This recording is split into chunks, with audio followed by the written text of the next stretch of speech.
اور اللہ کی یاد سے سینوں کو روشن کرنے کے لیے اور اللہ کی یاد کو پھیلانے کے لیے جب وہ سفر کا آغاز کرتے ہیں تو ان کے راستے میں کوئی چیز ان کی راہ کی رکاوٹ نہیں بن سکتی ہے، بلکہ ہر چیز کو ہٹا دیا کرتے ہیں اور صراط مستقیم کو لوگوں کے لیے واضح کر دیا کرتے ہیں۔ لوگ ان کے نقش قدم کو دیکھ کر صراط مستقیم پر چلتے ہیں اور ان کی راہ پر چلتے ہیں۔ ان لوگوں کی شان یہ ہے کہ یہ ہمیشہ اللہ کی بارگاہ میں جھکتے ہیں اور کبھی غیر کے آگے نہیں جھکتے ہیں۔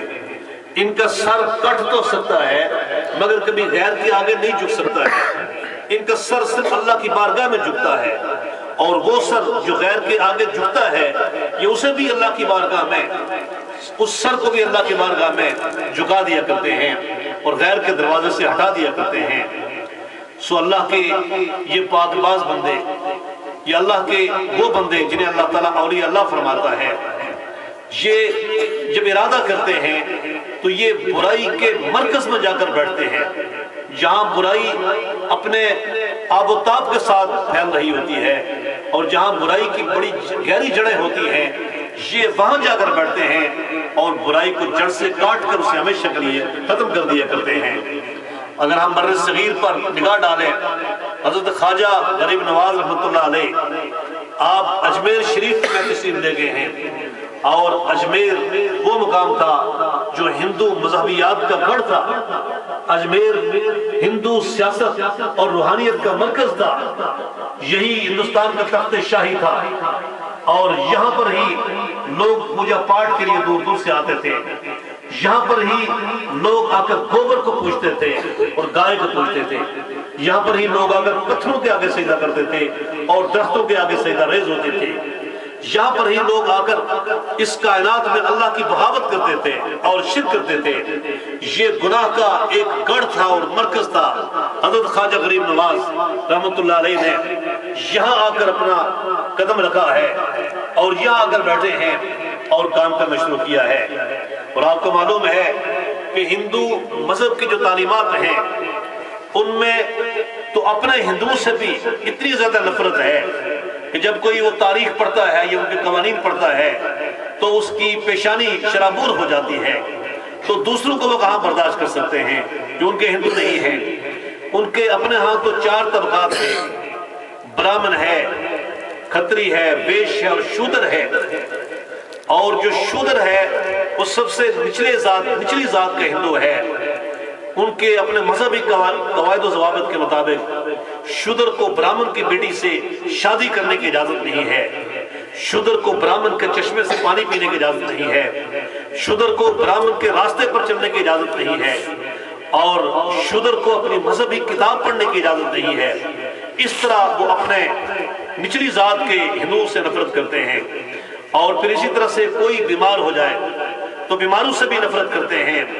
حضرت خواجہ غریب نواز رحمۃ اللہ علیہ جب سرزمین اجمیر میں داخل ہوتے ہیں تو آپ نے یہاں آ کر حضور سرور عالم صلی اللہ تعالیٰ علیہ وسلم کے انہی اخلاق کو پیش کیا ہے کہ جن اخلاق کو رسول اللہ علیہ السلام نے 1400 سال پہلے عرب کے ریگزاروں پر پیش کیا تھا، اور مظلوم اور دکھی دنیا سمٹ کر آپ کے قدموں میں آ گئی تھی۔ شرق و غرب میں دکھ درد کے مارے ہوئے آ کر آپ کی بارگاہ میں سانس لیتے تھے۔ ان اخلاق کو حضور صلی اللہ علیہ وسلم نے جب پیش کیا تو آپ دیکھتے ہیں کہ تیغ و تلوار کے بغیر اسلام کس شان و شوکت سے پھیلتا ہے اور اسلام کس طرح پوری دنیا پر پھیل گیا ہے۔ کہ نبی اکرم صلی اللہ تعالیٰ علیہ وسلم کے اخلاق تھے، اور بر صغیر پاک و ہند میں انہی اخلاق کو پیش کرنے والے حضور سرور عالم صلی اللہ تعالیٰ علیہ وسلم کے ایک غلام جنہیں لوگ غریب نواز کہتے ہیں، جنہیں لوگ حضرت خواجہ معین الدین چشتی اجمیری رحمۃ اللہ علیہ کہتے ہیں، آپ نے جب انہی اخلاق کو پیش کیا ہے تو یہاں پر بھی شرق و غرب سے لوگ سمٹ کر آپ کے قدموں میں آ جاتے ہیں اور آپ کے ہاتھ پہ آ کر اسلام قبول کرتے ہیں۔ آپ نے جہاں پر اپنی توجہ سے، اپنی نگاہ سے اور اپنی دعاؤں سے یہاں کی کایا کو پلٹا ہے، وہاں پر آپ نے لنگر کے لیے ایک عام دسترخوان بچھایا ہے، جہاں پر کسی بلا اختلاف کسی مذہب کے اور بلا امتیاز کسی مذہب کے ہر ایک کو یہاں پر آنے کی اجازت دی۔ اگر کوئی مسلمان ہے وہ بھی آپ کے لنگر سے آ کر کھانا کھاتا ہے، اگر کوئی ہندو شودر ہے وہ بھی آ کر یہاں پر بیٹھتا ہے، اور آپ نے کوڑھ کے مریضوں کو بھی اپنے دسترخوان میں بٹھا کر کھانا کھلایا ہے اور ان کو اپنے سینے سے لگایا ہے۔ آپ نے جب رسول اللہ علیہ السلام کے ان اخلاق کو اس تاریخ جگہ پر پیش کیا، اس ہندو روحانی مرکز میں اور سیاسی مرکز میں پیش کیا، تو رسول اللہ علیہ السلام کے اخلاق کی یہ مہک دور دور تک جا کر پہنچتی ہے، اور شہروں میں اور بیابانوں میں گھروں کے اندر اور دلوں کے اندر پہنچ جاتی ہے، اور لوگ پھر اپنے حلقے توڑ توڑ کر آپ کی بارگاہ میں آتے ہیں اور آپ اکتساب فیض کرتے ہیں، آپ کے کلمات کو سننے کے لیے، آپ کی زیارت کرنے کے لیے، آپ کی صحبت میں بیٹھنے کے لیے آتے ہیں، اور پھر آپ اپنے صحبت کے اثر سے اور اپنی نگاہ کے اثر سے، اس نگاہ کی بات ہے کہ جس کے بارے میں اقبال یہ کہتے ہیں کہ زبان سے کہہ بھی دیا لا الہ تو کیا حاصل، دل و نگاہ جو مسلمان نہیں تو کچھ بھی نہیں۔ اگر فقط زبان سے لا الہ الا اللہ کہہ دیا جائے اور دل میں اللہ لا الہ الا اللہ نہ ہو، اس لا الہ الا اللہ کی کوئی اہمیت نہیں ہوتی ہے، لیکن جب لا الہ الا اللہ دل سے آتا ہے تو پھر یہ دل بھی مسلمان ہو جاتا ہے، یہ نگاہ بھی مسلمان ہو جاتی ہے، اور جب یہ نگاہ مسلمان ہوتی ہے تو پھر جس پر پڑتی ہے اس کے باطن میں انقلاب برپا کر دیتی ہے۔ اب یہ کون سی نگاہ ہے؟ یہ حضرت خواجہ غریب نواز رحمۃ اللہ علیہ کی نگاہ ہے، یہ دل و نگاہ مسلمان ہے، یہ مرد مومن کی نگاہ ہے، تو نگاہ مرد مومن سے بدل جاتی ہیں تقدیریں، جو ہو ذوق یقین پیدا تو کٹ جاتی ہیں زنجیریں۔ پھر جہاں جہاں پر یہ نگاہ پڑتی ہے، جو بھی صحبت میں آتا ہے، جہاں یہ نگاہ پڑتی ہے تو وہاں پر ایمان کا نور پیدا ہو جاتا ہے، اور دلوں میں یاد خداوندی کے بیج ڈالے جا رہے ہیں، اور کس طرح بعد میں وہ تناور درخت بنتے ہیں یہ بات کی تاریخ ہمیں بتاتی ہے۔ حضرت خواجہ غریب نواز رحمۃ اللہ علیہ نے جب کام شروع کیا تو آپ کے حلقے سے تعلق رکھنے والے کسی شخص کو شاہی دربار کی طرف سے کوئی اذیت پہنچی، پرتھوی راج کی طرف سے کوئی تکلیف پہنچی، تو آپ نے سفارش کی ہے کہ اس کو تکلیف نہ دی جائے۔ تو وہ کہاں کسی کی بات سننے والے تھے، ایک تو کوئی حکمران ہو اور دوسرا وہ ہندو مذہب کا بڑا بھی ہو، تو وہ اپنے ہندو کی بات سننے کے لیے تیار نہیں ہے تو کسی غیر کی بات سننے کے لیے تیار کہاں ہو سکتا ہے۔ اس نے کہا یہ کون آ گیا ہے اجمیر میں آ کر بیٹھ گیا ہے، عجیب و غریب قسم کی باتیں کرتا ہے، نہ اس کی باتیں سمجھ میں آتی ہے اور نہ ہی ایسی باتیں ہم نے کبھی سنی ہیں۔ اس نے یہ گستاخانہ کلمات کہے، اللہ کے ولی کی بارگاہ میں گستاخانہ کلمات کہے اور کچھ دھمکیاں بھی دی ہیں۔ بس اس کا یہ کہنا تھا کہ حضرت خواجہ غریب نواز رحمت اللہ تعالیٰ علیہ نے فرمایا کہ ہم نے پرتھوی راج کو گرفتار کر لیا ہے، گرفتار کر کے اس کو حوالے کر دیا ہے، اور کچھ تھوڑے عرصے کے بعد پھر تاریخ میں یہ بتاتی ہے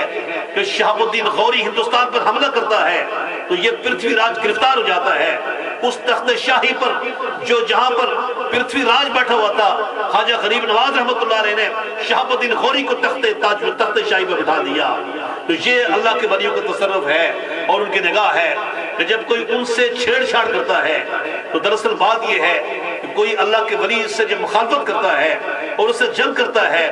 تو اللہ کے ولی جانتا ہے کہ وہ اللہ کے ولی سے محض کسی انسان سے مخالفت نہیں کرتا، بلکہ من عادی لی ولی فقد آذنتہ بالحرب، جو اللہ کے ولی سے جنگ کرتا ہے وہ اللہ سے جنگ کرتا ہے، جو اللہ کے ولی سے مخالفت کرتا ہے وہ اللہ سے جنگ کرتا ہے۔ تو پھر اللہ کی مدد سے یہ لوگ پھر وہاں اپنی کارکردگی دکھاتے ہیں اور ان کی کرامت سامنے آ جاتی ہے۔ آپ کی کرامت سامنے آئی ہے، قدرت تو اللہ تعالیٰ کی ہے، مگر مرد حق کے ہاتھ پر ظاہر ہوتی ہے کہ وہ گستاخ پرتھوی راج گرفتار ہو جاتا ہے اور معذور ہو جاتا ہے۔ اور نہ صرف یہ کہ وہ پرتھوی راج گرفتار ہوتا ہے اور شہاب الدین غوری تخت پر بیٹھتا ہے، بلکہ ہندوستان کا جو سیاسی مرکز ہے وہ یہاں سے کچھ عرصے کے بعد تبدیل بھی ہو جاتا ہے، اور ہندو مذہب کا جو روحانی مرکز یہ تھا وہ یہاں سے تبدیل ہو کر دہلی منتقل ہو جاتا ہے۔ حضرت خواجہ غریب نواز رحمت اللہ تعالیٰ علیہ نے دیکھا کہ اس قوم کو کس طرح اس قوم کو راہ راست پر لایا جا سکتا ہے، کیونکہ اسلام کی دعوت دینے کے لیے اسلام کا حکم یہ ہے تو دو الی سبیل ربک بالحکمت والموعظۃ الحسنہ، کہ اللہ کے راستے کی طرف حکمت سے بلائیں، اچھی نصیحت سے بلائیں۔ تو آپ نے حکمت اپنی یہ دیکھی کہ یہ لوگ گانے بجانے کے شوقین ہیں، تو آپ نے قوالی کا آغاز کیا اور ساز کے ساتھ قوالی کا آغاز کیا ہے۔ سو لوگ تو ساز سننے کے لیے اور گائکی کے سننے کے لیے گائکی کے شوقین آتے تھے، جب حضرت کی صحبت میں آتے تھے تو آپ نگاہ مرد مومن سے اس کے دل میں انقلاب برپا کر کے لا الہ الا اللہ کا بیج بو دیتے تھے، اور ہندو آتے جاتے تھے، وہ چوٹیاں کاٹ کر پھینکتے جاتے تھے۔ اللہ تعالیٰ کے فضل و کرم سے 90 لاکھ ہندو نے آپ کے ہاتھ پر اسلام قبول کیا۔ یہ آپ کا بہت بڑا احسان ہے۔ یہ جو بات کہی جاتی ہے کہ اولیاء کا ہے فیضان پاکستان، یہ ویسے نہیں کہا جاتا۔ یہ وہ سرزمین ہے، یہ وہ ترسی ہوئی سرزمین تھی کہ جہاں پر برسوں کسی نے یا اللہ کا نام ہی نہیں سنا تھا،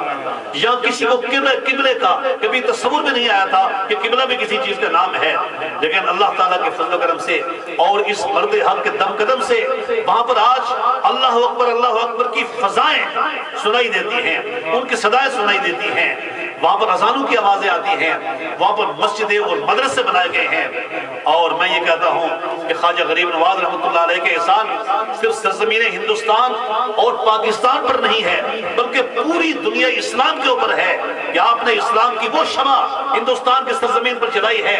جہاں آج مدارس اور بڑی بڑی خانقاہیں قائم ہیں، اور وہاں کے فارغ التحصیل علماء اور صوفی آج پوری دنیا میں علم کا نور پھیلا رہے ہیں اور اپنی صحبت و نظریے سے لوگوں کے دلوں میں انقلاب برپا کر رہے ہیں۔ اور اہل یورپ کا بھی احسان مند ہونا چاہیے، آپ لوگوں کے پاس بھی جو علماء آ کر آج دین کی دعوت دے رہے ہیں اور دینی انقلاب کی بات کرتے ہیں، جو صوفی آ کر آپ کا تزکیہ نفس کر رہے ہیں، یہ وہاں کی خانقاہوں کے تربیت یافتہ ہیں اور یہ وہاں کے اداروں کے فارغ التحصیل ہیں۔ اللہ تبارک و تعالیٰ اس مرد حق کے نقشے قدم پر چلنے کی توفیق عطا فرمائے اور ان کے فیض سے ہمیں فیض یاب ہونے کی توفیق دے۔ وما علینا الا البلاغ المبین۔ ماشاءاللہ، جزاکم اللہ حسن الجزا، اللہ خیر و برکات عطا فرمائے اور ہمیں اس سے فیض